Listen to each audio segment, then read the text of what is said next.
الحمد لله وكفى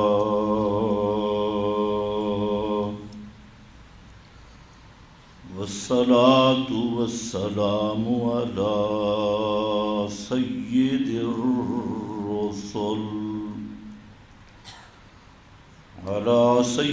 الرسل وخاتم الأنبياء.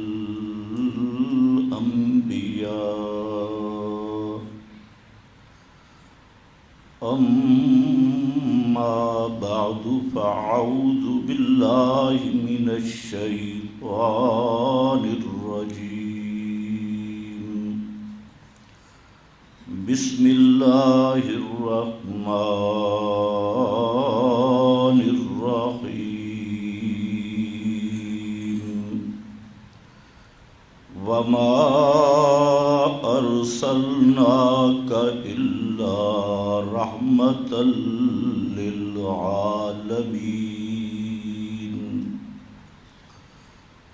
سبحان ربك رب العزة عما يصفون وسلام على المرسلين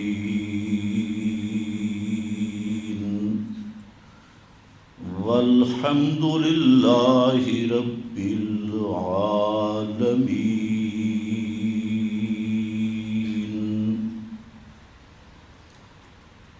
انتہائی قابل قدر بزرگوں اور بھائیوں، ربیع الاول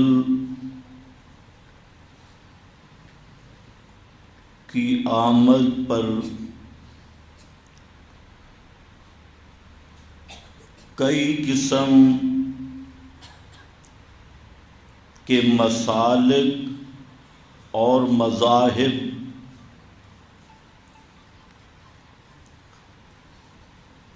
بڑے بڑے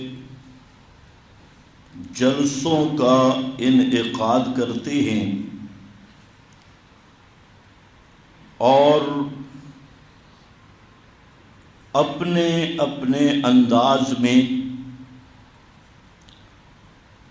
نبی کریم صلی اللہ علیہ وسلم کے ساتھ اپنی محبت کا اور عقیدت کا اظہار کیا جاتا ہے، اور اس میں کوئی شک اور شبہ نہیں کہ ایمان کی بنیاد اور ایمان کی ماہیت اور حقیقت کا دار و مدار نبی کریم صلی اللہ علیہ وسلم کے ساتھ سچی اور خالص محبت پر ہے۔ اگر کسی انسان کے دل میں پیغمبر کریم صلی اللہ علیہ وسلم کی سچی محبت نہیں، حقیقی محبت نہیں، تو وہ انسان کبھی ایماندار یا مسلمان کہلوانے کا مستحق نہیں بنتا۔ اس پر کتاب و سنت کے بے شمار دلائل موجود ہیں۔ تو یہ مسئلہ امت میں ایک اتفاقی مسئلہ ہے اور بنیادی مسئلہ ہے، اور محبت کے لیے ظاہر بات ہے کہ کمالات کا استحضار ضروری ہے۔ عظمت اور کمالات کا جب تک استحضار نہ ہو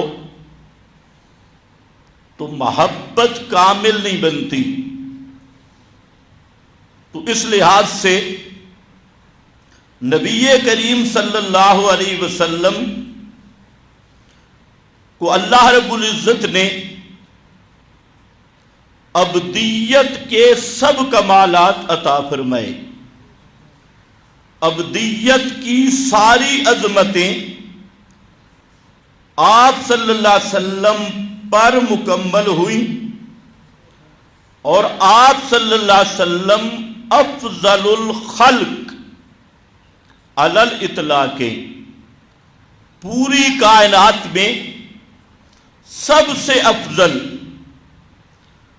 مطلق طور پہ اور ہر لحاظ سے ابدیت کے کمالات کا منتہا ہیں حضرت محمد مصطفیٰ صلی اللہ علیہ وسلم.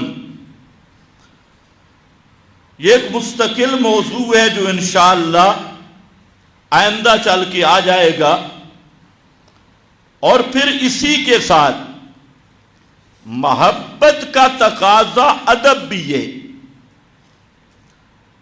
اس کائنات میں سب سے زیادہ ادب اور سب سے زیادہ عزت اور تعظیم کا حکم دیا گیا ہے جناب محمد مصطفیٰ صلی اللہ علیہ وسلم کے بارے میں. حتیٰ کہ آپ کی معمولی سی بے ادبی، تھوڑی سی بے ادبی تمام امت کے نزدیک وہ اسلام سے خارج کرنے والی ہے. اور آپ صلی اللہ علیہ وسلم کا اگر کوئی بدبخت گستاخی کرتا ہے، بے ادبی کرتا ہے، تو وہ آدمی ملت اسلام سے خارج ہے اور ایسا کافر ہے کہ اس کو کافر نہ کہنے والا بھی کافر ہے. قاضی یاز نے شفا میں اور ملا علی قاری نے اس کی شرح میں اس کی پوری وضاحت کر دی. تو میں نے 3 باتیں کی. پہلی بات ہے آپ کی محبت، یہ ایمان کی جان اور بنیاد ہے.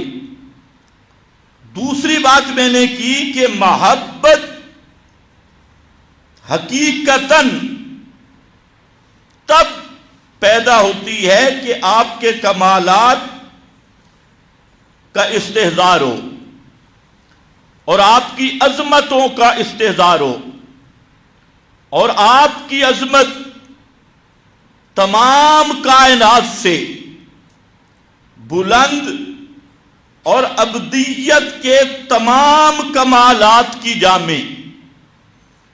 اور تیسری چیز آداب ہیں.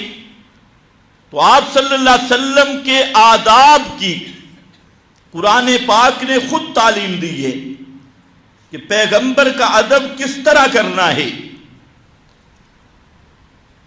اور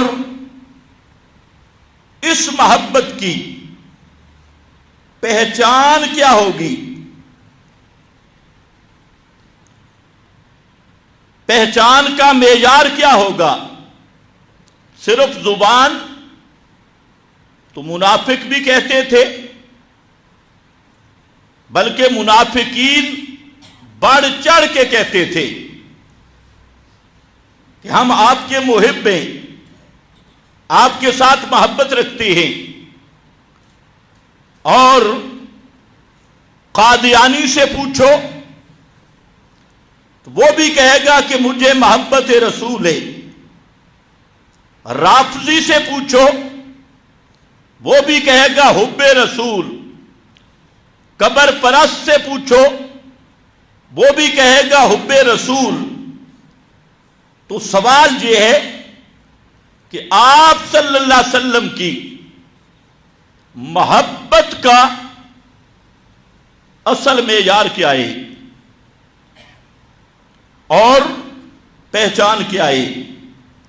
تو یاد رکھنا، پیغمبر کریم صلی اللہ علیہ وسلم کے ساتھ محبت کا دعویٰ کام نہیں آئے گا. کہ ایک آدمی دعویٰ کرے، دعویٰ تو بڑے بڑے لوگوں نے کیے، حتیٰ کہ ابو طالب کو بھی دعویٰ تھا اور بڑے بڑے حضرات نے کیے۔ پیغمبر کریم صلی اللہ علیہ وسلم کے ساتھ محبت کا ہونا کام آئے گا، حقیقتاً محبت ہو تو یہ چیز ہے ایمان، اور ایمان کی جان۔ تو دعویٰ کرنے والے بڑے ہیں، تو میں بہرحال بغیر تمہید کے اب یہ کرنا چاہتا ہوں کہ پیغمبر کریم صلی اللہ علیہ وسلم کے ساتھ محبت کا معیار یہ ہے کہ سب سے پہلے نبی مکرم صلی اللہ علیہ وسلم کی پہچان، آپ کی عظمت شان کی پہچان، آپ کے مقام کا پہچان، اور اس شان و مقام کو پہچان کر آپ کے اعلان اور دعوت کو دل و جان سے قبول کرنا۔ جب تک آپ کی دعوت، آپ کا اعلان، آپ کا پروگرام اور مشن اس کو تسلیم نہ کیا جائے تو محبت کا دعویٰ خلاف حقیقت ہے اور مبنی بر منافقت ہے، اور یہی ہم کہتے ہیں کہ اس میں کوئی دوسری رائے نہیں کہ محمد الرسول اللہ صلی اللہ علیہ وسلم کی محبت کے بغیر آدمی کا ایمان نہیں، ادب کے بغیر آدمی کا ایمان نہیں، آپ کی عظمتوں کے اقرار کے بغیر ایمان نہیں۔ لیکن سب چیزوں کی بنیاد کیا ہے؟ پیغمبر کریم کی دعوت کو ماننا، آپ کی بات کو ماننا۔ فرقان یہ ہے، سچے اور جھوٹے کی پہچان یہ ہے، حق اور باطل کا معیار یہ ہے۔ اور جو شخص پیغمبر کریم کے ساتھ محبت کا دعویٰ کرتا ہے اور اس کی محبت صرف آپ کے وجود مقدس کے حسن کی تعریف، تو یہ تو ابو جہل بھی مانتا تھا۔ ابو جہل کو میرے نبی کے حسن پر کوئی اعتراض تھا؟ دنیا کا کوئی ملا نکالے کہ ہر طرح کے انہوں نے اعتراض کیے، لیکن پیغمبر کریم کی شکل و صورت مبارک پر کسی کافر نے بھی اعتراض نہیں کیا اور کر بھی نہیں سکتا۔ یہ اس بات کی دلیل ہے کہ ان لوگوں کو پیغمبر کریم کی صورت پر کوئی اعتراض نہیں تھا، آپ کے حسن و جمال پر، آپ صلی اللہ علیہ وسلم کی زلفوں پر، آپ کے چہرے اقدس پر، آپ کے وجود مقدس پر۔ حالانکہ دنیا کی تاریخ اٹھا کے دیکھ لیں، آج تک کسی بڑے سے بڑے ضدی کافر کو بھی پیغمبر کریم کے وجود اقدس پر عیب والا اعتراض کرنے کی جرات ہی نہیں ہوئی۔ تو یہ میرے اس دعویٰ کی دلیل ہے کہ ابو جہل بھی میرے نبی کے حسن کو مانتا تھا، آپ کی صورت کو مانتا تھا، آپ کے کردار، آپ کے اخلاق۔ پہلی ابتدائی صورتیں جو نازل ہوئی، قرآن نے کہہ دیا اِنَّكَ لَعَلَىٰ خُلُقٍ عَظِيمٍ، میرے پیغمبر آپ خلق عظیم پر ہیں۔ علا کا ذکر کیا، یعنی آپ کے خلق عظیم آپ کی جبلت میں داخل ہے، آپ کی فطرت میں داخل ہے۔ یہ ابتدائی صورتیں ہیں، اور دنیا کا کوئی مولوی آپ کو نہیں بتا سکتا کہ مشرکین عرب یا یہود و نصارہ نے آپ کے کردار پر کوئی انگلی اٹھائی ہو۔ 40 سال نبوت سے پہلے کسی کو کوئی اعتراض ہوا ہو آپ کی گفتار پر، آپ کی زبان پر، آپ کے معاملات پر، آپ کے برتاؤ پر، اور یہ فقط حضرت محمد مصطفیٰ صلی اللہ علیہ وسلم کی عظمت اور شان ہے کہ ہر پیغمبر نے اپنے معجزات پیش کیے اپنی نبوت کی دلیل کے طور پہ، اور حضرت محمد مصطفیٰ صلی اللہ علیہ وسلم نے اپنی 40 سال کی زندگی کو بطور دلیل کے پیش کیا اپنی نبوت پر۔ 40 سالہ زندگی تو الغرض ان لوگوں کو آپ کے کردار پہ کوئی شبہ نہیں، اخلاق پہ کوئی شبہ نہیں، گفتار پہ کوئی اعتراض نہیں، حسن پہ کوئی اعتراض نہیں، آپ صلی اللہ علیہ وسلم کے گھریلو معاملات، بیرونی معاملات، اس پر کوئی اعتراض نہیں، اور آخر تک وہ یہی کہتے آئے جربنا لک مرارا، ہم نے بڑے تجربے کر لیے اور ہم نے سوائے سچ کے محمد کریم کی زندگی میں اور کوئی چیز بھی تلاش نہیں کر سکے، کوئی چیز نہیں پائی۔ اس کے باوجود وہ جہنم میں گئے۔ ابو طالب کو محبت بھی تھی، چوکیدار بھی بنا، شیاب ابی طالب میں جیل میں بھی گیا، ساتھ نظر بند بھی ہوا اور پیغمبر کریم کا دفاع بھی کیا، لیکن اس کے باوجود جہنم میں گیا تو معیار کیا ہوگا محبت کا؟ آج سے سیزن شروع ہو گیا خطیبوں کا بھی اور میلادیوں کا بھی، کاروبار شروع ہو گیا۔ تو ان کے ہاں تو جتنے پیسے فیس ملے اتنا ربیع الاول شان والا ہے۔ ایک ایک نعت خوان ایک ایک گھنٹے کا ₹1,00,000، 1.5 لاکھ، اور اسی کے ساتھ ملتے جلتے خطیب، ان کا سیزن ہے۔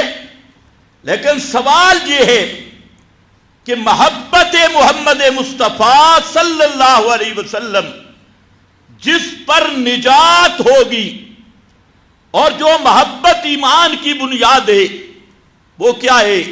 تو یاد رکھ لینا، وہ محبت ہے، سب سے پہلے نقطہ اس محبت کا ہے دعوت رسول کو قبول کرنا، پیغمبر کے پیغام کو ماننا۔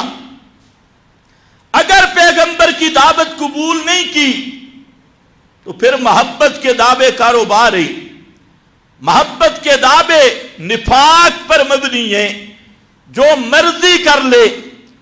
اور اگر پیغمبر کریم کی دعوت کو قبول کر لیا تو پھر سمجھ لے کہ اللہ نے اس کو حضرت محمد مصطفیٰ صلی اللہ علیہ وسلم کی حقیقتاً محبت عطا کر دیے۔ اب وہ دعوت کیا ہے؟ اس کی تفصیل میں جائیے تو پیغمبر کریم کی دعوت ہے، یہ قرآن مقدس کے 30 پارے، یہ 23 سال نبوت کی دعوت، پورا قرآن، بلغ ما انزل الیک من ربک، پورا قرآن کو پہنچانا، ھذا بلاغ للناس، یہ پیغمبر کریم کی دعوت ہے۔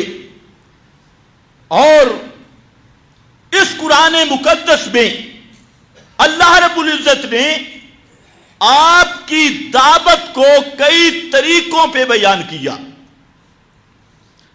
کئی طرزوں پہ بیان کیا، اور یہ دعوت والا مسئلہ بڑا مشکل ہے، آج بھی مشکل ہے، اس وقت بھی مشکل تھا، کیونکہ یہاں تو فرقہ بازی ہے، ایک پارٹی کھڑی ہے، وہ ابھی لوگوں کو اطلاع دے گی کہ 12 ربیع الاول کو نبی کریم صلی اللہ علیہ وسلم کی ولادت ہوئی، ان کو اطلاع لیٹ پہنچی ہے، یہ ابھی ولادت پہ کھڑے ہیں، آگے نہیں چلیں گے۔ 12 ربیع الاول کو ولادت ہوئی، ادھر پنڈی میں جائیں تو میلاد چوک کے بینر، بڑے بڑے شہروں میں میلاد چوک کے، ابھی تک ان بے وقوفوں کو یہ بھی نہیں پتا کہ پیغمبر کی ولادت ہوئی کہاں ہے، یہ بھی نہیں سمجھ سکے، اور اس میں بھی شک ہے، ابھی تیاری کر رہے ہیں جی ولادت ہوگی تو ہم خوشی منائیں گے، اس پر میلاد پہ جلسے۔ تو یہ تو عام آدمی بھی سمجھتا ہے پیغمبر کریم کی ولادت مبارکہ پورے جہان میں ہوئی یا صرف ایک جگہ؟ اور ان مجنوؤں سے پوچھو، لاہور میں میلاد چوک، پنڈی میں میلاد چوک، ملتان میں میلاد چوک، کراچی میں میلاد چوک، ہر جگہ پہ میلاد چوک، اور ان بے وقوفوں کو بتاؤ کہ پیغمبر کریم کی ولادت مبارکہ پاکستان میں نہیں، عرب میں ہوئی، اور عرب میں بھی صرف ایک گھرانے مقدسہ میں، حضرت عبداللہ کے گھر میں، حضرت آمنہ کے بطن اقدس سے ایک جگہ پہ ولادت ہوئی، اور وہ ولادت بھی آج سے 1400 سال پہلے ہوئی۔ ابھی ولادت کی یہ تیاریاں کر رہے ہیں جی ہم جشن منائیں گے۔ قوم بھی سادی سودی ہے، ان کے ساتھ ملے ہیں جی میلاد کی خوشی منائیں گے۔ تو پہلے مسئلہ تو یہ ہے کہ ولادت ہو چکی ہے، اور ہوئی بھی کہاں؟ عرب میں، اور عرب میں بھی کہاں؟ حضرت عبداللہ کے گھر میں، ایک جگہ پہ۔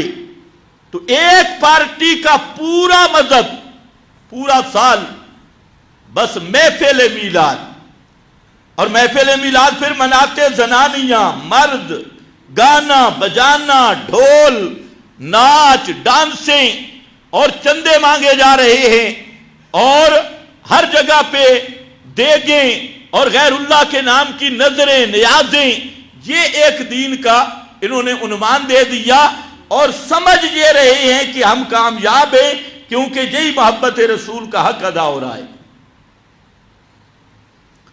دوسری پارٹی ایک ہے، وہ پورا سال ان کا عنوان ہے حیات النبی، جہاں بھی جائیں گے حیات النبی، حیات النبی، یعنی موت کے بعد والی حیات، یہ ان کا موضوع ہے۔ حیات دنیاوی ہے جی، موت اوپر اوپر آئی جی، اندر سے موت نہیں، تو وہ اپنی روٹی کا ذریعہ بنا رہے ہیں، اور تو مسئلہ ہے کوئی نہ، حیات النبی۔ لیکن اشاعت التوحید و سنہ پہ اللہ کی رحمت ہے، ہم ولادت بھی مانتے ہیں، ولادت کی عظمت بھی مانتے ہیں، ہم پیغمبر کریم کی وفات بھی مانتے ہیں، اور وفات کی اور موت کی عظمت بھی مانتے ہیں، اور ہم پیغمبر کریم کی موت کے بعد والی حیات بھی مانتے ہیں، اور دنیا سے کئی درجہ افضل حیات مانتے ہیں، برزخ کی حیات مانتے ہیں۔ لیکن ہمارا مشن اور ہماری دعوت وہ ہے جو دعوت محمدیہ ہے۔ ہم کہتے ہیں لوگوں، اس وقت تک خدا کی قسم کامیاب نہیں ہو سکتے جب تک محمد مصطفیٰ کی دعوت کو تسلیم نہ کرو۔ دعوت انداز محمدی، دعوت محمدی، انداز بھی میرے پیغمبر والا، دعوت بھی میرے پیغمبر والی۔ تو دعوت محمد مصطفیٰ تفصیلاً دیکھیں تو پورا قرآن ہے، اور اس قرآن میں کئی رنگ ہیں۔ ایک رنگ آج کے لیے جو میں نے منتخب کیا، وہ رنگ بڑا عجیب انداز میں شروع ہوتا ہے قل۔ کیا ہے؟ قل۔ قل کا معنی ایک تو کل کا معنی تم سمجھے ہوئے ہو، قل لفظ قل کے ساتھ، اور قل کا معنی اعلان کرو، اعلان کرو، کائنات کے سامنے اعلان کرو. اس کو آپ عنوان دے سکتی ہیں اعلان رسول. پیغمبر کا وہ اعلان جو اللہ رب العزت پیغمبر کریم سے کروا رہا ہے، پورے قرآن کا ایک انداز ہے. تو جہاں میں نے پڑھی سورت الانبیاء کی آیت، اس میں پیغمبر کریم کی عظمتوں کو بیان کرتے ہوئے ساتھ دعوت کا ذکر کیا. فرمایا ما ارسلناک الا رحمت للعالمین، میرے محبوب ہم نے بھیجا آپ کو اس پوری کائنات کے لیے باعث رحمت بنا کر، باعث رحمت بنا کر. علماء جانتے ہیں رحمتن مفعول لہو ہے. فرمایا ما ارسلناک، ہم نے نہیں بھیجا آپ کو الا رحمت للعالمین، مگر رحمت کر کر. شیخ الہند کا ترجمہ ہے رحمت کر کر، یعنی باعث رحمت للعالمین، تمام جہان والوں کے لیے. جہان کی ہر چیز پر میں رب رحمت کرنا چاہتا تھا تو آپ کو بھیجا تاکہ میں اللہ پوری کائنات پہ اپنی رحمتوں کی بارشیں برسا دوں. ما ارسلناک الا رحمت للعالمین. اب وہ رحمت کیا ہے؟ فرمایا بننزل من القرآن ما هو شفاء ورحمہ ما كنت ترجو ان يلقى اليك الكتاب ولكن رحمة من ربك. وہ رحمت آئی، اس رحمت کا نام قرآن ہے. تو فرمایا میرے پیغمبر آپ کو پورے جہان کے لیے رحمت بنایا. اور کون سی رحمت دے کے بھیجا؟ کون سی میں رحمت کرنا چاہتا تھا؟ وہ رحمت ہے وَنُنَزِّلُ مِنَ الْقُرْآنِ، وہ قرآن والی رحمت ہے. اور قرآن کی رحمت پوری کائنات کے لیے ہدی للناس، پوری کائنات کے لیے ہدایت کا سامان بنایا. پوری کائنات کے لیے نجات اور آخرت میں اللہ رب العزت کے غضب سے بچنے کے لیے، دنیا میں اللہ کی ناراضگی سے بچنے کے لیے قرآن بھیجا. تو پیغمبر رحمت بن کے آئے اور رحمت قرآن والی لائے. اب وہ رحمت کیا ہے؟ ایک تو میں نے بتایا عمومی، جو تفصیلی رحمت ہے وہ 30 پارے قرآن کی. لیکن یہاں پر اللہ نے خلاصہ بیان کیا. وہ رحمتن کیا ہے؟ قل انما یوحی الی انما الہکم الہ واحد. قل، اعلان کر میرے پیغمبر، یہ ہمارا اصل موضوع ہے. قل، اعلان کر میرے پیغمبر، انما یوحی الی، میری طرف صرف ایک مسئلہ آیا ہے. انما یوحی، 30 پاروں والا قرآن، اس میں مسئلہ ایک آیا. اور وہ مسئلہ کیا ہے؟ انما الہکم الہ واحد. اے لوگو، تمہارا الہ ایک ہے، تمہارا الہ صرف ایک ہے. یہ ہے قرآن مقدس کا اہم مسئلہ، مخدوم مسئلہ، پیغمبر کے مشن والا مسئلہ، پیغمبر کی دعوت والا مسئلہ. فرمایا آؤ اس نقطے پہ آ جاؤ. یہودیوں کو بھی دعوت دی، اور یہودیوں آ جاؤ. عیسائیوں کو دعوت دی، فرمایا آ جاؤ. مشرکین، دنیا جہان کے سب فرقے، سب کو دعوت یہ ہے کہ اے کائنات والو، اس کائنات کا الہ وہ صرف ایک ہے، اس کے ساتھ دوسرا الہ کوئی نہیں. کتنی صاف دعوت ہے. حضرت علامہ عثمانی رحمہ اللہ نے یہاں پر بہت عجیب نکتہ لکھا. تفسیر عثمانی کسی کے پاس ہو تو فرماتی ہیں کہ پیغمبر کریم کے بارے میں جو فرمایا نا ہم نے آپ کو رحمت بنا کر بھیجا، اس رحمت کا خلاصہ یہ ہے قل انما یوحی الیہ. اس رحمت کا خلاصہ یہ ہے کہ یہ اعلان کرنا کہ اے کائنات والو، الہ تمہارا الہ ایک ہے، دوسرا کوئی الہ نہیں. یہ ہے میرے نبی کی دعوت. اور میں کلیئر کٹ بتا دوں، دو ٹوک لفظوں میں، ہمارا جھگڑا صرف اسی کے ساتھ ہے جو اس مسئلہ کے ساتھ ٹکرائے. لا الہ الا اللہ جو اس مسئلہ الہ کے ساتھ ٹکرائے، چاہے اپنا ہو چاہے بیگانہ ہو، چاہے کوئی فرقہ ہو چاہے کوئی ملا ہو، چاہے کوئی مفتی ہو چاہے کوئی خطیب ہو، جب لا الہ الا اللہ الہکم الہ واحد اس کے ساتھ ٹکرائے گا، چاہے کسی چھتری کے نیچے بھی ہو، تو اس کو ہم اپنا دشمن سمجھیں گے اور اس کے ساتھ کبھی بھی ہمارا اتفاق ہو سکتا نہیں. اور جو آدمی اس مسئلے پہ آ جائے کہ الہ صرف بولو الہ صرف ایک اللہ، اس مسئلے کو مان لے کہ الہ صرف اللہ ہے، خدا کی قسم یہ مسئلہ سمجھ کے مان لے، اختلاف رہتے ہی کوئی نہیں ہے. یہ تو سب امت کو جوڑنے والا نقطہ ہے.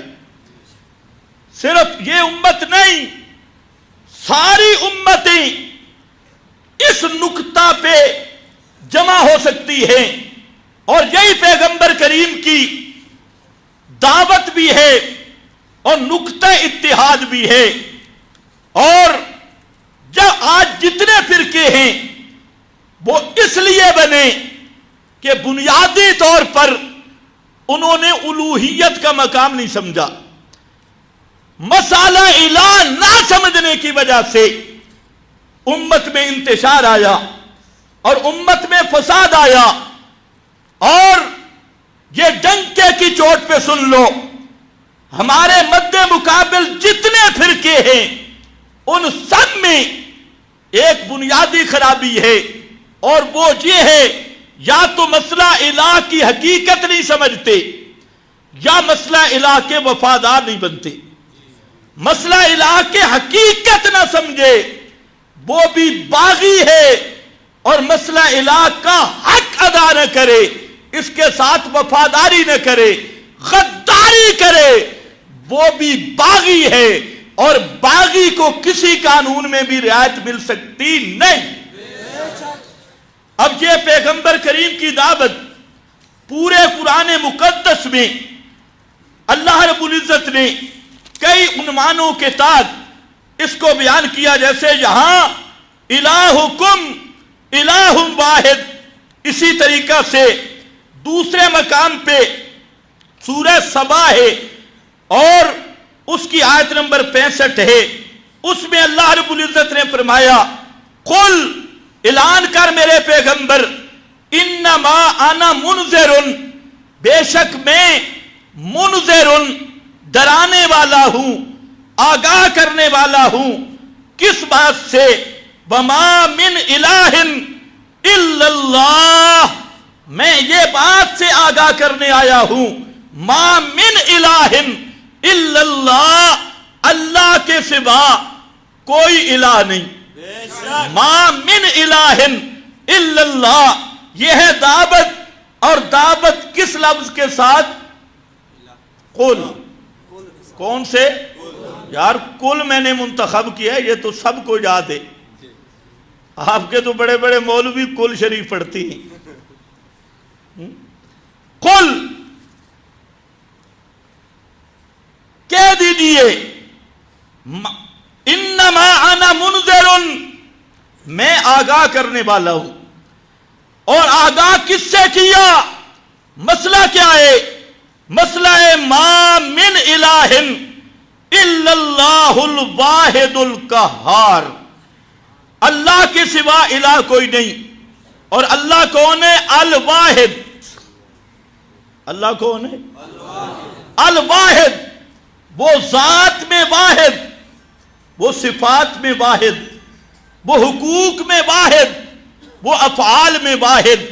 اللہ کی صفت جیسی کسی کی صفت نہیں، اللہ کی ذات جیسی کسی کی ذات نہیں، اللہ کے کاموں جیسے کسی کے کام نہیں، اللہ کی شانوں جیسی کسی کی شان نہیں. القہار وہی غالب ہے. اور وہ کون ہے؟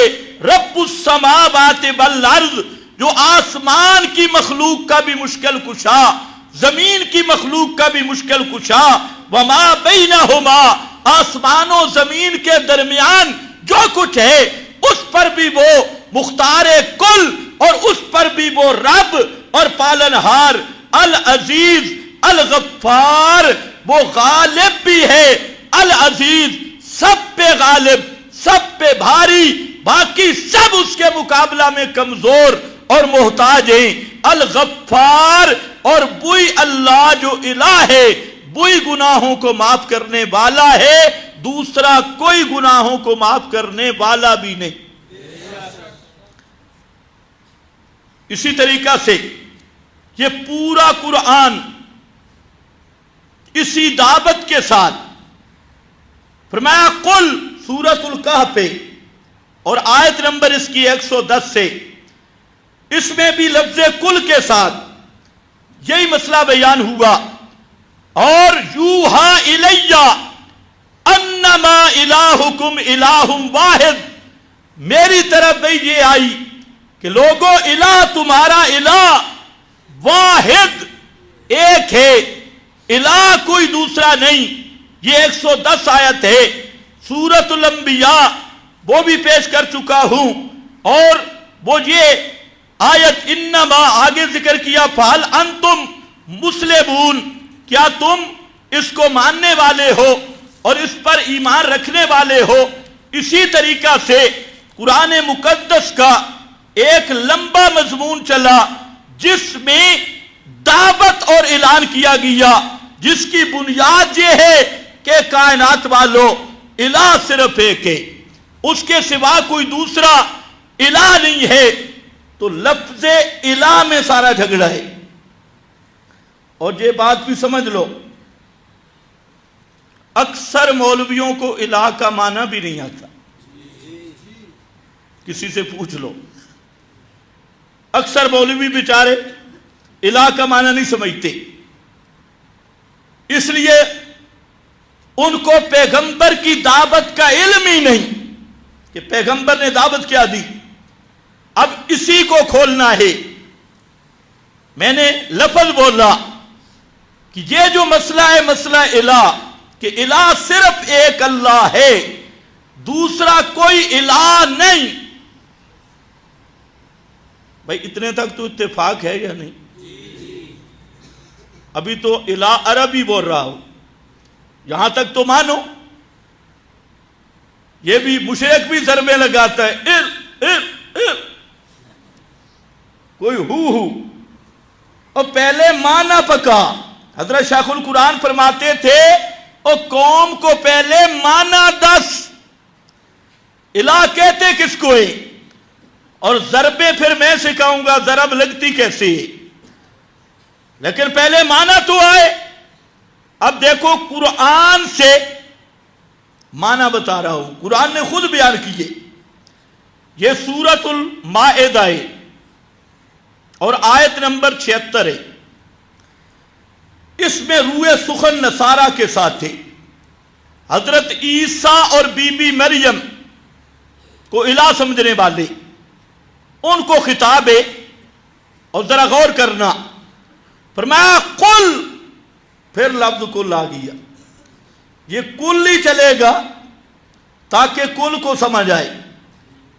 قل، اعلان کر میرے پیغمبر، اتعبدون من دون اللہ، کیا اللہ کے سوا ان کو پکارتے ہو؟ اتعبدون، ان کو پکارتے ہو، ما لا یملک لکم ضرا ولا نفعا، جو تمہارے نقصان کا مالک بھی اختیار بھی نہیں رکھتے، تمہارے نفع کا اختیار بھی نہیں رکھتے۔ ما لا یملک لکم ضرا ولا نفعا، تمہارے نفع نقصان کے مالک نہیں۔ ایک معلوم ہوتا ہے الہ وہ ہے جو نافع بھی ہو، جو ضار بھی ہو۔ الہ وہ ہے جو نفع نقصان کا مالک ہو، اور جو نفع نقصان کا مالک ہوتا ہے وہی پکار کے لائق ہوتا ہے۔ اور الہ کا معنی بھی کیا ہے؟ پکار کے لائق، پکار کے لائق، پکارے سننے والا، پکارے جانے کے لائق ہونا، یہ ہے الہ کا معنی۔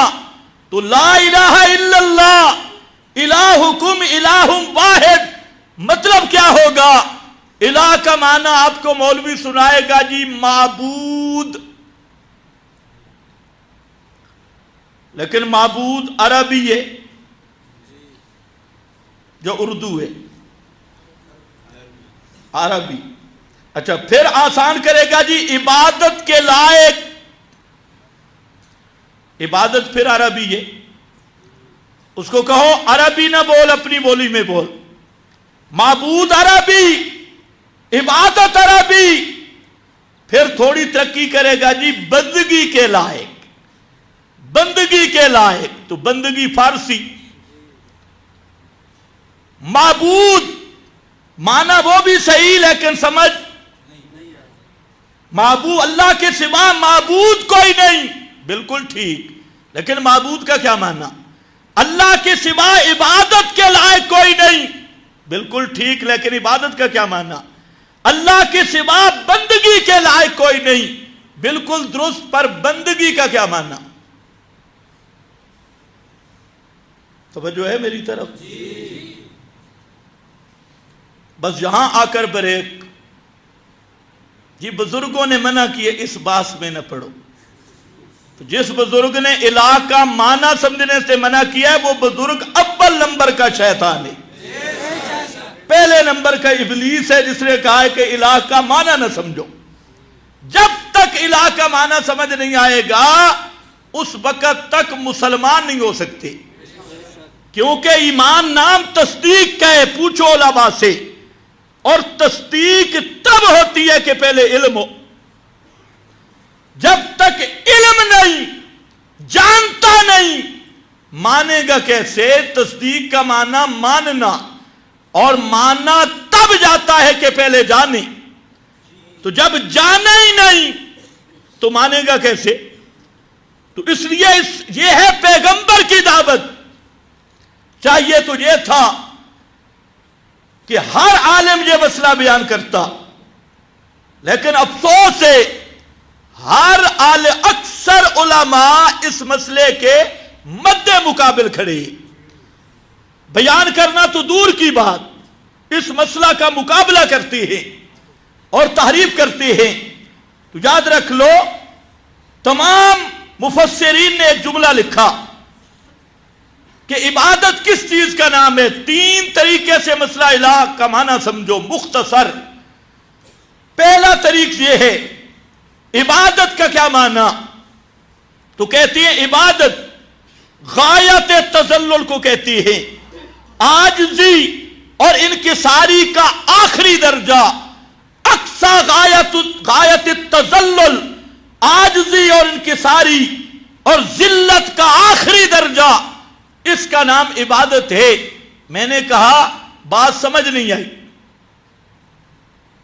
کہ عاجزی، ذلت، انکساری کا آخری درجہ اگر عبادت ہے تو پھر سوائے سجدے کے کوئی چیز عبادت نہیں، کیونکہ ذلت اور انکساری کا منتہا اور آخری درجہ صرف سجدہ ہے۔ سجدے میں جو ذلت ہے، آدمی اپنا ماتھا زمین پہ رگڑتا ہے، رکوع میں وہ ذلت نہیں، رکوع میں جو ذلت ہے قیام میں وہ ذلت نہیں. جبکہ میں نے شریعت کو دیکھا جہاں قیام بھی عبادت، جہاں دوڑنا بھی عبادت، جہاں اکڑنا بھی عبادت، تو تیری عاجزی کا اقصی درجہ کہاں گیا؟ غایت تذلل، جہاں تو مشرک کے سامنے تکبر کرنا بھی عبادت ہے. علماء نے کہا ہر تکبر حرام ہے، لیکن بدعتی اور مشرک کے سامنے سینہ تان کے کھڑا ہونا یہ بھی سب سے اونچے درجے کی عبادت ہے. پھر تکبر کہاں گیا، غایت تذلل کہاں گئی؟ تو اس لیے میں انکار نہیں کرتا، علامہ بیضاوی، روح المعانی، مدارک، سب علماء نے یہ لکھا غایت تذلل خفاجی، لیکن تو نے نہیں سمجھا کہ غایت تذلل کہتے کس کو ہیں. علامہ ابن القیم، حافظ ابن القیم نے اس نقطہ کو حل کیا کہ غایت تذلل ہے کیا چیز. فرماتے ہیں تذلل دو طرح ہوتا ہے، ایک تذلل ہے جبارے کا، یہ اعضاء کا، کہ آپ دیکھتے ہیں سجدے میں ماتھا زمین پہ چلا گیا تو جسم کے اعضاء کا یہ تذلل اور انکساری ہے. تو یہ تذلل جوارے اور تذلل ظاہری ہے، اور ایک ہے تذلل باطنی. تذلل باطنی کہتے ہیں عقیدے کی عاجزی، عقیدہ اور ایمان میں تذلل لانا اور غایت انکسار، اور عقیدے کا غایت تذلل یہ ہے ایسی ہستی جس کی صفات غایت کمال پہ ہوں اس کے متعلق غایت کمال کا عقیدہ رکھنا، یہ اعتقادی تذلل ہے.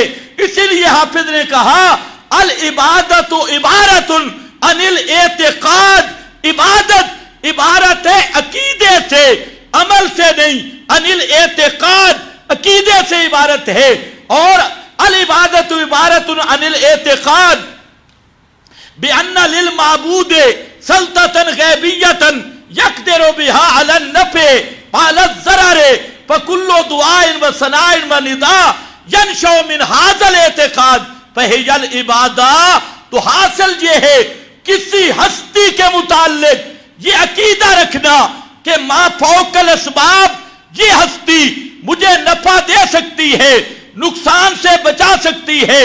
ما فوق الاسباب یہ ہستی میرے احوال کو جانتی بھی ہے، میری پکاروں کو سنتی بھی ہے، میرے نفع نقصان کو پورا کر سکتی بھی ہے. یہ عقیدہ کسی ہستی کے متعلق رکھنا یہ اس کو الہ ماننا ہے.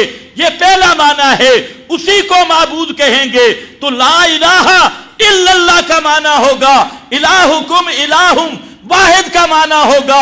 اور کائنات والوں، بغیر اسباب کے نفع نقصان کا مالک صرف ایک ہے. بغیر اسباب کے احوال کو جاننے والا صرف اللہ، بغیر اسباب کے سننے والا صرف اللہ، بغیر اسباب کے دیکھنے والا صرف اللہ، ما فوق الاسباب دینے والا صرف اللہ، ما فوق الاسباب لینے والا صرف اللہ، ما فوق الاسباب تصرف کرنے والا صرف اللہ. یہ ہے الہکم الہ واحد. اگر کسی زندہ یا مردہ، پیغمبر یا غیر پیغمبر، نبی یا ولی یا علی کے متعلق یہ عقیدہ رکھا کہ وہ بھی غیب دان ہے، متصرف فی الامور ہے اور سمیع بصیر ہے، بغیر اسباب کے سنتا دیکھتا ہے، تو اس آدمی نے اس ہستی کو الہ مانا ہے اور پیغمبر کی دعوت کا منکر ہوگی. یہ مانا الہکم الہ واحد. اس للر سے بھی پوچھ لے، تو جو کہتے عادتاً مردے سنتی، وہاں اسباب ہے؟ عادتاً جب مردوں میں سننے کی صفت بانی تو کیا بنے گا؟ کیا بنے گا؟ کیا بنے گا؟ مشرک. اور جو ان کے بارے میں کہے کہ ان کے پیچھے بلا کراہت نماز جائز ہے، وہ کیا بنے گا؟ جان بوجھ کر اتمام حجت کے بعد تو اس کے لیے نرم سا لفظ ہے منافق۔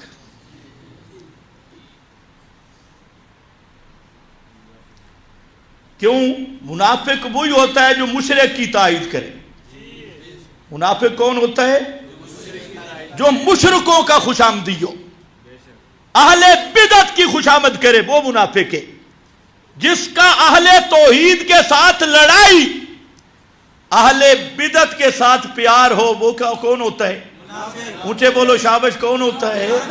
جو اہل توحید سے لڑے اور کوئی بڑا بدعتی آئے تو لمبا پڑ جائے اور بدعتیوں کی خوشامدیں کرے، مشرکوں کی تعظیمیں کرے، ان کو اپنا بابا ماننے پہ فخر کرے اور ان کو ہر طرح جناب ان کو امام بنائے، تو وہ کیا بنے گا؟ تو جھگڑا کس میں ہے؟ مسئلہ الہ میں۔ جو الہ کا منکر ہے، دوسروں کو الہ مانتا ہے، وہ مشرک ہے۔ اور جو ان کی دھڑ کرتا ہے مشرکوں کی، ان کی تائید اور مشرکین کی وکالت کرتا ہے، وہ کون ہے؟ منافق۔ وہ کون ہے؟ منافق۔ خیال کرنا، یہ ایک معنی الہ کا، اور بالکل آسان معنی پیغمبر کریم کی زبان سے آیا۔ فرمایا الدعاء مخ العبادہ۔ الہ کا معنی معبود، الہ کا معنی لائق عبادت، اور عبادت کیا ہے؟ الدعاء مخ العبادہ، حاجات اور مشکلات میں پکارنا، حاجتوں اور مشکلوں میں پکارنا، یہ عبادت کی جان، عبادت کا خلاصہ۔ اور خود قرآن نے بھی کہا قال ربکم ادعونی، ادعونی، کہا تمہارے رب نے ادعونی، مجھ ہی کو پکارو۔ آگے ان الذین یستکبرون ان، کیا ہے؟ ان اوپر کے ادعونی، تو نیچے آنا چاہیے تھا ان دعائی، نیچے عبادتی، تو اللہ نے خود بتا دیا ادعونی ان عبادتی، کہ سب سے بڑی عبادت وہ حاجات اور مشکلات میں پکارنا، حاجتوں اور مشکلوں میں پکارنا، ما فوق الاسباب امور میں المدد یا رسول اللہ، یہ عبادت، المدد یا علی، یہ عبادت۔ اور چاہے روزے کے اوپر جا کے کہے یا پاکستان میں کھڑے ہو کے کہے، یہ کیا بنتی ہے؟ عبادت۔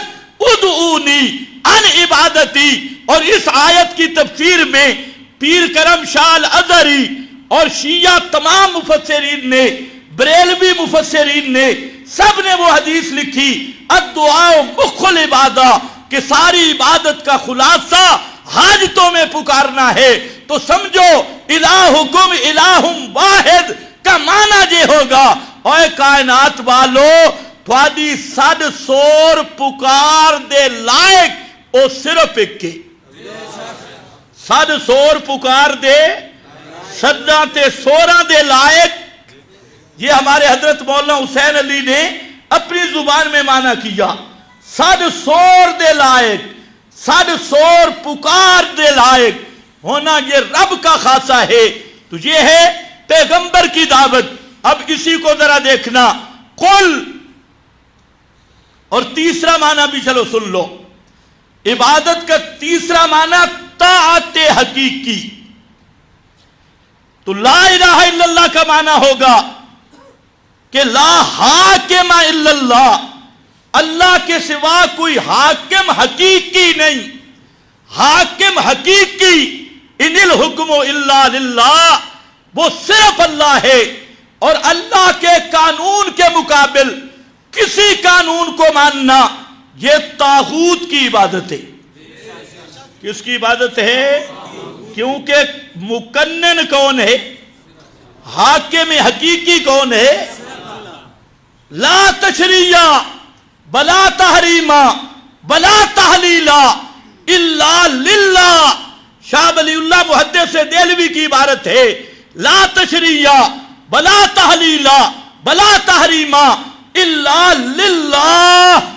تشریع قانون صرف اللہ کا، تحلیل صرف اللہ کی، تحریم صرف اللہ کی. تو یہ حاکم حقیقی اور اس پر دلیل قومہما لنا عابدون، عابدون کہا گیا حالانکہ اس کے قانون کے وہ مطیع تھے. فرعون کی اسرائیلی عبادت نہیں کرتے تھے لیکن عابدون کا لفظ بولا گیا تو قرآن نے خود بتا دیا عبادت کا ایک معنی الہ کا ما فوق الاسباب صفات مان کر ما فوق الاسباب امور میں کسی کو پکارنا یہ عبادت، اور پکار کے لائق ہونا یہ آسان ترجمہ یہ عبادت. اور تیسرا اللہ کے قانون کے مقابل کسی قانون کو ماننا یہ ہے طاغوت کی عبادت اور غیر اللہ کی عبادت. یہ تینوں معنی الہ کے قرآن میں ہیں. اب پیغمبر کی دعوت سنو، الہکم الہ واحد، الہ تمہارا الہ ایک ہے. اب ذرا خیال کرنا، قل اتعبدون من دون اللہ ما لا یملک لکم ضرا ولا نفعا. اللہ کے سوا ان کو پکارتے ہو. پکارنا کس کا معنی کر رہا ہوں؟ تعبدون. یہ اسی عبادت، عبادت کا معنی کیا ہے؟ پکار. پکارتے ہو جو نہیں اختیار رکھتے. لا یملکو فعل پہ نفی داخل ہے، نہ ذاتی اختیار رکھتے ہیں نہ تفویضی اور عطائی اختیار رکھتے ہیں واسطے تمہارے. ضرم ولا نفع، نقصان کا نہ نفع کا. آگے سننا، وہ نفع نقصان کے مالک نہیں. واللہ هو السمیع العلیم، اور وہ تمہاری پکاریں سنتے بھی نہیں. کیا معنی کیا میں نے؟ وہ تمہاری پکاریں علماء جانتے ہیں جہاں حسر ہے، اور حسر جہاں ہو وہاں نفی بھی ہوتی ہے اس بات بھی ہوتا ہے. واللہ هو السمیع العلیم، اور اللہ ہی ہے سننے والا جاننے والا. اللہ ہی یا اللہ بھی؟ اللہ ہی ہے سننے والا. اور یہ وہی اثر ہے جو آپ پڑھتے ہیں ایاک نعبدو. کیا معنی؟ تیری ہی عبادت کرتی ہیں یا تیری بھی. ایاک نستعین کیا معنی؟ تجھ ہی سے مرادیں مانگتے ہیں. تجھ ہی سے یا تجھ بھی سے؟ ہی سے. تو جہاں واللہ هو السمیع، اللہ ہی ہے سننے والا، اللہ ہی ہے جاننے والا. تو یہ سما آیا تعبدون کے سیاق میں تو معنی واضح ہو گیا. ما فوق الاسباب سننے والا کون؟ ما فوق الاسباب جاننے والا کون؟ صرف اللہ. تو الہ وہ ہوتا ہے جو ما فوق الاسباب نافع بھی ہو، زار بھی ہو، سمیع بھی ہو، علیم بھی ہو. تو افتعبدون میں یہ مسئلہ سمجھا دیا. لا نافع الا اللہ بلا ضار الا اللہ بلا سمیع الا اللہ بلا علیم الا اللہ. اے کائنات والو، کوئی نفع نقصان کا مالک نہیں اللہ کے سوا، اور کوئی پکارے سننے والا نہیں اللہ کے سوا. اور جہاں حسر بھی ہے حضرت عیسیٰ کے اعتبار سے، بی بی مریم کے اعتبار سے، اور مطلب یہ ہے عیسیٰ سمیع نہیں، بی بی مریم سمیع نہیں. عیسیٰ تمہاری پکارے نہیں سنتے، بی بی مریم تمہاری پکارے نہیں سنتی. تمہاری پکارے سننے والا کون ہے؟ واللہ هو السمیع العلیم. سورۃ المائدہ آیت نمبر 76. اس کو گھروں میں جا کے دیکھنا. اب کچھ بیمار کہتے ہیں جی یہ سما والا مسئلہ فروعی ہے. کہتے ہیں نہیں کہتے؟ اور کچھ بیمار کہتے ہیں جی مسئلہ الہ ہو پر سما نہ ہو. ان جاہلوں کو یہ بھی نہیں پتا کہ بغیر سما کی نفی کے مسئلہ الہ بیان ہو سکتے ہی نہیں. جب ما فوق الاسباب سما کی نفی نہیں کرے گا تو مسئلہ الہ کیسے بیان کرے گا؟ وہی جو ریبن والے بیان کرتی ہے. دکان سے کچھ نہیں ہوتا، مکان سے کچھ نہیں ہوتا. قرآن نے جو مسئلہ الہ بیان کیا اس میں بنیاد رکھی مسئلہ حیات اور سما کی. اور جہاں پر دیکھیں، گھروں میں جا کے دیکھیں کس انداز میں اسی کل کے ساتھ مسئلہ آیا اور مسئلہ کلیئر کر دیا کہ ناپیزار بھی نہیں اور سمیع علیم بھی نہیں. ناپیزار بھی اللہ اور سمیع علیم بھی اللہ. سمیع کا معنی بتا دیا، بغیر اسباب کے سننے والا، بغیر اسباب کے جاننے والا. یہ بھی کس کی شان ہے؟ اللہ کی. ہم جس دور میں گزر رہے ہیں ایسے جاہل لوگوں سے ہمارا واسطہ ہے جو بڑے بڑے مولوی کہلاتی ہیں. وہ کہتے ہیں یوں تو کہو کہ اگر اللہ کے سوا کسی کو نافع مانے وہ مشرک ہے، اللہ کے سوا کسی کو ما فوق الاسباب عالم مانے وہ مشرک ہے. لیکن یوں نہ کہو کہ اللہ کے سوا کسی میں ما فوق الاسباب سما مانے وہ نہیں مشرک، وہ مسلمان ہے. تو میں نے کہا یا تو پھر پہلی تعریف بھی غلط ہے. یہ تم نے تحت الاسباب فوق الاسباب کی قید لگائی کہ ما فوق الاسباب امور میں غیر اللہ کو پکارے مشرک، ما فوق الاسباب طور پہ غیر کو عالم مانے مشرک، غیر کو ناپیزار مانے بغیر اسباب کے مشرک. اگر تیری یہ تقریر ٹھیک تو پھر یہ بھی ڈنڈی نہ مار، کتمان نہ کر. ہم کہتے ہیں جو ما فوق الاسباب سما غیر اللہ کی صفت جانے وہ بھی مشرک، جو ما فوق الاسباب بصر دیکھنا غیر اللہ کی صفت مانے وہ بھی مشرک. اب مولوی کیا کہتے ہیں؟ نہیں یوں نہ کہو، یہ اختلافی مسئلہ ہے، بزرگوں نے اختلاف کیا. توجہ ہے میری طرف؟ ہمارا قصور صرف یہ ہے، ہم کہتے ہیں آدھی توحید بیان نہ کر، پوری توحید بیان کر. مداہن نہ بن، کتمان نہ کر. یہ پہلی بنیاد بیان کرتا ہے اور لوگوں کے سامنے کہ ما فوق الاسباب سننے، ما فوق الاسباب نفع نقصان کا مالک اللہ، ما فوق الاسباب جاننے والا اللہ، ما فوق الاسباب متصرف اللہ، ما فوق الاسباب پکاریں پوری کرنے والا قبول کرنے والا اللہ. تو میں کہتا ہوں یہاں نہ رکنا، آگے بھی چل اور کہ ما فوق الاسباب سننے والا بھی صرف اللہ، ما فوق الاسباب دیکھنے والا بھی صرف اللہ. لیکن جہاں پر آ کر زبانیں گنگ ہو جاتی ہے. توجہ ہے؟ یہ ہے مسئلہ الہ والسمیع العلیم. اور ہے کس لفظ کے ساتھ؟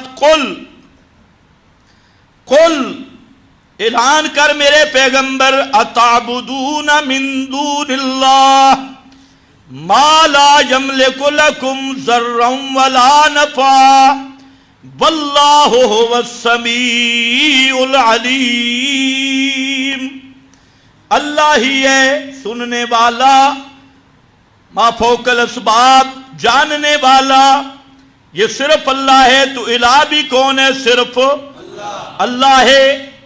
آگے سنو، سورہ انعام آیت نمبر 19 فرمایا قل انما هو الہ واحد. اس جملے پہ غور کرنا. قل اعلان کر میرے پیغمبر اعلان کر انما ہوا الہ واحد، کہ الہ صرف ایک ہے، الہ واحد۔ اگلا جملہ وَإِنَّنِي بَرِيءٌ مِّمَّا تُشْرِكُونَ، اور اعلان کر میرا پیغمبر کہ میں بری ہوں ہر مشرک سے، کسی مشرک سے میرا کوئی تعلق نہیں۔ بریء، میں بیزار ہوں ہر مشرک سے جو اللہ کے ساتھ دوسرا الہ بنائے، میں محمد مصطفیٰ اس سے بیزار ہوں۔ اور میری دعوت کیا ہے؟ الہ واحد۔ الہ کتنے ہیں؟ ایک۔ اب مسئلہ کیا ہے؟ آپ ایک بات بتائیں مجھے، یہ لاؤڈ سپیکر ہے، اس کا نام اگر بدل دیں تو حقیقت بدل جائے گی؟ جی، حقیقت وہی رہے گی۔ آج کے مشرک نے لفظ بدل دیا، کہتے ہیں ہم الہ نہیں مانتے، اور صفتیں ساری الہ والی مانتی۔ آج کے مشرک سے پوچھو، کلمہ گو مشرک سے، تو کیا کہے گا؟ ہم تو الہ نہیں مانتے، ہم تو ان کی عبادت نہیں کرتے۔ تو آپ ان سے پوچھ لو پھر الہ کا معنی بتا کیا ہے؟ جو الہ کا منصب الوہیت کا اور لفظ الوہیت کی حقیقت ہے، تم ان انبیاء اولیاء میں مان چکے ہو، اور جو ارکان ہیں عبادت کے تم ان کے لیے مانتے ہو۔ کیا انبیاء اولیاء کو پکارا نہیں جاتا؟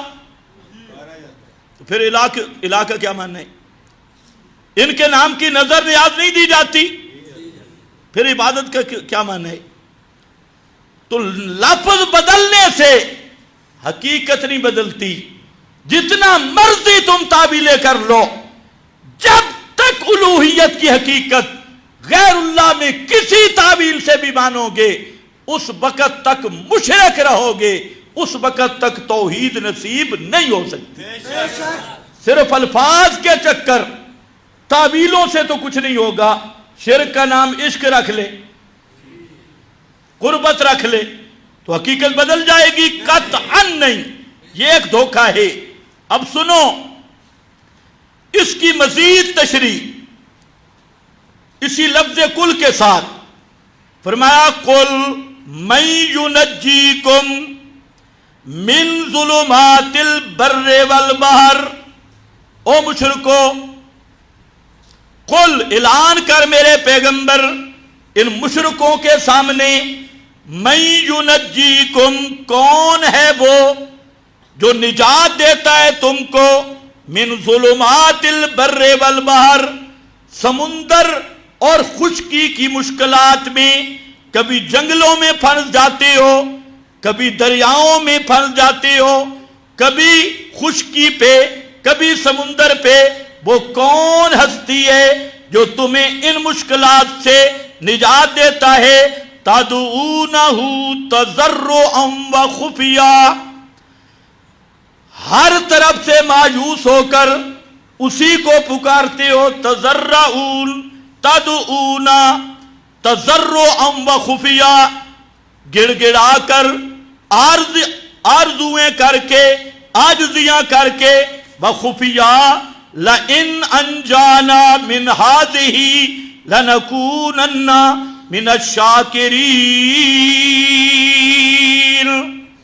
وہاں تو تم کہتے ہو اگر آج بچ گئے، اللہ نے ہمیں نجات دے دی، تو آئندہ شرک نہیں کریں گے۔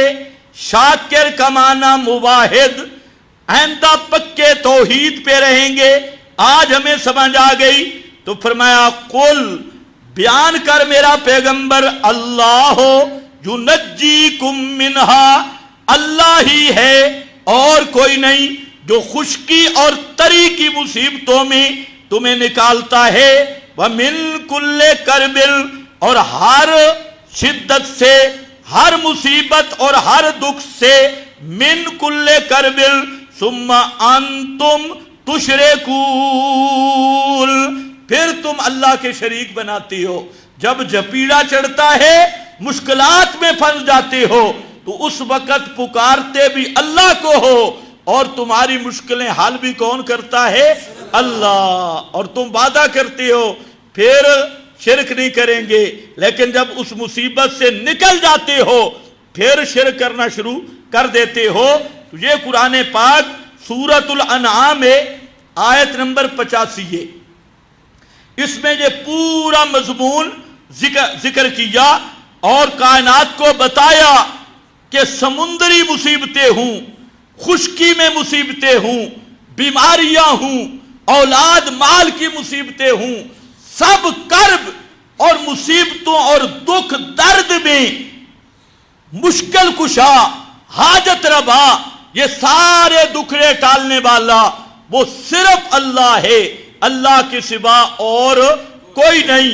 اور یہی الوہیت کا راج ہے، یہی الوہیت کی تشریح ہے کہ خشکی یا تری یا زمین کسی حصہ میں بھی کوئی بھی مشکل آئے تو مشکل کشا ہونا یہ الہ کی صفت ہے، یہ الہ کی صفت ہے۔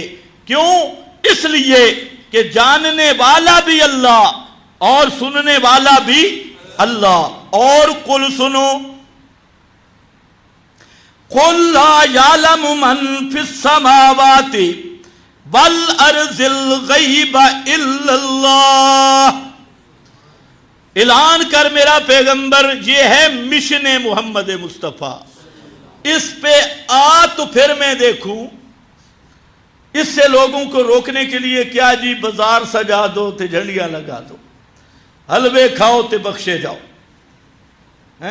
جتنی جھنڈیاں لگاؤ تے بازار سجاؤ، وہ بازار سجانے پیچھے رہ گئے۔ ہاں، اگر سچا چاہنے والا ہے محمد مصطفیٰ کا تو سب سے پہلے محمد الرسول اللہ کا مشن مان، دعوت مان، ورنہ محبت کا دعویٰ منافقت پہ مبنی ہوگا۔ پہلے پیارے پیغمبر کا اعلان اور دعوت ماننی ہوگی۔ فرمایا اعلان کر میرے پیغمبر، قل لا یعلم من فی السماوات والارض الغیب الا اللہ۔ آسمان و زمین میں کوئی بھی غیب جاننے والا نہیں۔ غیب جاننے والا کون ہے؟ غیب جاننے والا کون ہے؟ صرف اللہ۔ کوئی پیغمبر غیب دان نہیں، کوئی ولی غیب دان نہیں، کوئی پیر فقیر زندہ مردہ غیب دان نہیں۔ غیب دان ہونا الا اللہ، یہ صرف اللہ کی شان ہے، اللہ کے سوا اور کوئی بھی نہیں۔ اور سن، فرمایا قل اعلان کر میرا پیغمبر، پوچھ ان سے، لمن ما فی السماوات والارض، آسمان و زمین میں جو کچھ ہے اس پہ تصرف اور اختیار کس کا ہے؟ تصرف اور اختیار کس کا ہے؟ قل اعلان کر کے پوچھو اور ان کو بتاؤ بھی صحیح، وَلَهُ مَا سَكَنَ فِي اللَّيْلِ وَالنَّهَارِ، وَلَهُ مِلْكًا تصرفاً خلقاً، رات اور دن میں جو کچھ ہوتا ہے اس پہ متصرف صرف اللہ ہے۔ رات کے اندھیروں میں، دن کے اجالوں میں جو کچھ بھی ہوتا ہے اس پر متصرف ہونا یہ اللہ ہی کا خاصہ ہے۔ وَلَهُ مَا سَكَنَ فِي اللَّيْلِ وَالنَّهَارِ، آگے خیال کرنا، وَهُوَ السَّمِيعُ الْعَلِيمُ۔ لَهُ مَا سَكَنَ، جس طرح پوری کائنات پہ تصرف صرف اللہ کا ہے، هُوَ السَّمِيعُ، بغیر اسباب کے سننا یہ بھی صرف اللہ کا خاصہ ہے، اور کوئی نہیں سن سکتا بغیر اسباب کے۔ یہ سورۃ الانعام آیت نمبر 13۔ اب فرما دیجئے، قل اعلان کیجئے، اغیر اللہ اتخذ ولیا۔ اے ظالموں، تم مجھے یہ کہتے ہو میں اللہ کے سوا کسی اور کو الہ مان لوں، یہی دعوت دیتے ہو اللہ کے سوا کسی اور کو کارساز بنا لوں، الہ بنا لوں؟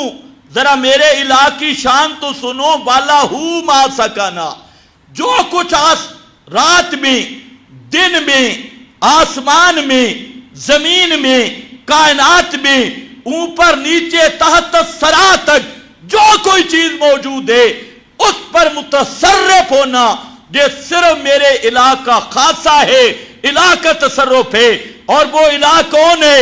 هو السمیع العلیم، ہر ایک کی پکاریں سننے والا، ہر ایک کے حالات کو جاننے والا، ایسی ہستی کے ہوتے ہوئے اغیر اللہ اتخذ ولیا، کیا میں اللہ کے سوا کسی دوسرے کو الہ مان لوں؟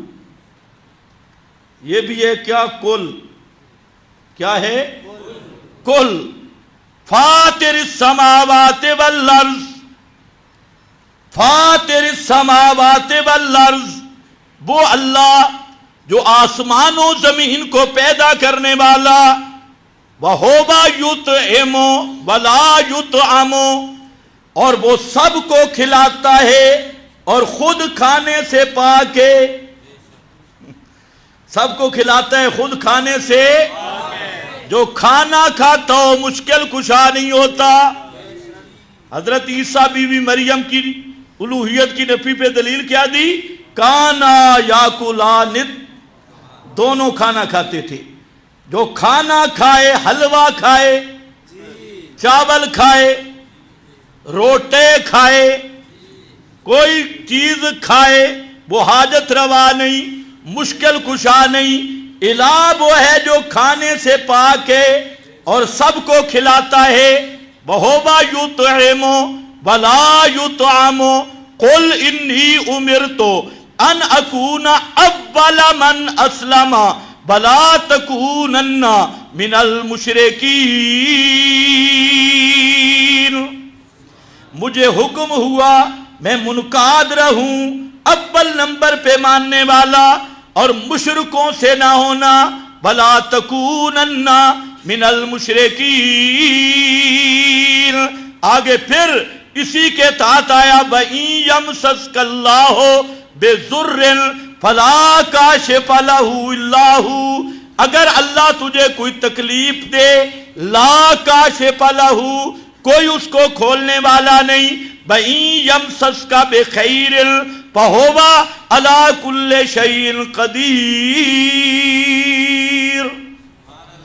اگر وہ کوئی خیر پہنچانا چاہے تو وہ ہر چیز پہ قادر ہے۔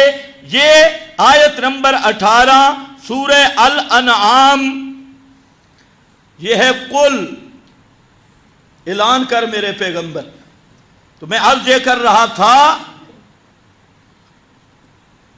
کہ سب سے پہلا حق جو مومن پر ہے وہ پیغمبر کی دعوت مانی، اور دعوت الرسول، دعوت محمد مصطفیٰ صلی اللہ علیہ وسلم، پورا قرآن میرے نبی کی دعوت ہے، اور اس دعوت کا اہم نقطہ، مقصودی نقطہ وہ اللہ کی توحید ہے، اور وہ اعلانات اللہ نے لفظ کل سے ذکر کیے، اور جہاں یہ آیات بہت ہیں، انشاءاللہ یہ ایک مضمون مفصل بیان ہوگا۔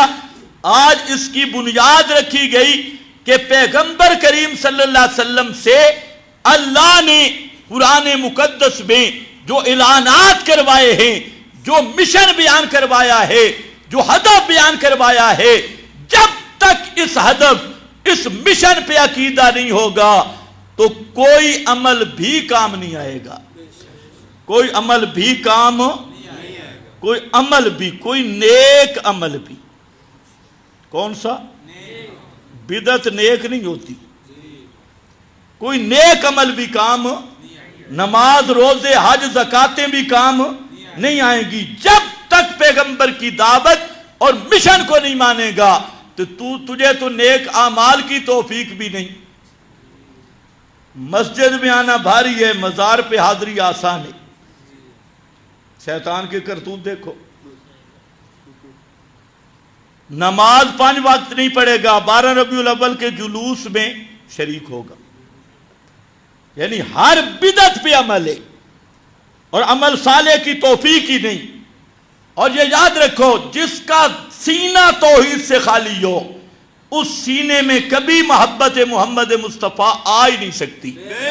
وہ صرف محبت کا عنوان تجارت کے طور پہ استعمال کرے گا. اور یہ جتنے مولوی 12 ربیع الاول میں شور کرتے ہیں خدا کی قسم ان کی فیسیں بند کر دو پھر دیکھو کہ ان کے دل میں کتنی محبت ہے. ان کی تجارتی پروگرام بند کر دو. اب یہ رسمیں تمہارے اندر بھی آ گئی. اور خطیب لڑتے ہیں پیسے نہ دو نا گالیاں بھی نکالتی. ان سے پوچھو یہ پیغمبر کا اخلاق ہے کہ کسی کے پاس جا کے تم اپنی تقریریں بیچتے ہو اور پیسے مانگتے ہو, لیٹرینوں میں جا کے گنتے ہو, اور اگر کوئی بیچارے کے پاس پیسے کم ہوں تو اس کے ساتھ لڑتے ہو اور ماں بہن کی گالیاں نکالتی ہو. ایسے خطیب میرے ذہن میں ہیں اور ایسی شہادتیں موجود ہیں پکی سیکا راویوں کی کہ 20,000 کی جگہ 15,000 مل گیا تو دینے والے کو اس نے ماں بہن کی گالی نکالی. میری اتنی قیمت ہے اور 25,000 کی جگہ 20 مل گیا تو لڑائی شروع کر دی. یہ دین کی خدمت ہے, یہ پیغمبر کا اخلاق ہے. یہ تو انشاءاللہ آئندہ جمعہ پہ آئے گا قُلْ لَا أَسْأَلُكُمْ عَلَيْهِ أَجْرًا. یہ بھی کل ہے. یہ سارے کل پچانے بڑے مشکل ہیں. اعلان کر میرا پیغمبر میں اپنی دعوت پر 1 ٹکا بھی نہیں لیتا, اپنی دعوت پر کوئی مزدوری نہیں لیتا, کوئی فیس نہیں لیتا. تو آج تم نے علماء کو خراب کیا. ان کی فیسیں بند کر دو انشاءاللہ اصل مسئلے پہ آ جائیں گے. ان فیسوں نے مسئلے میں کتمان لایا, ان فیسوں نے آپس میں اختلاف لایا, ان فیسوں نے سٹیج کی جنگیں لائیں, ان فیسوں نے دھڑے بندی لائی. ان فیسوں کے کرشمے ہیں کہ ہر مولوی کی مسجد جدا ہے, دوسرے کے ساتھ لڑائی ہے.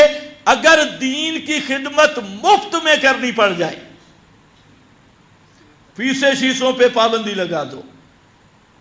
2 مہینے لگا کے دیکھو جو کوئی درمیان میں دھڑا بندی رہ جائے تو مجھے پوچھنا.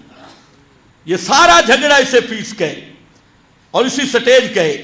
تو بہرحال پیغمبر کا اخلاق وہ بھی آئے گا. وہ کیا اخلاق ہے؟ وہ ہے لا اسألکم علیہ اجرا. میں کوئی مزدوری مانگتا نہیں ہوں. اچھا خیر وآخر دعوانا الحمدللہ.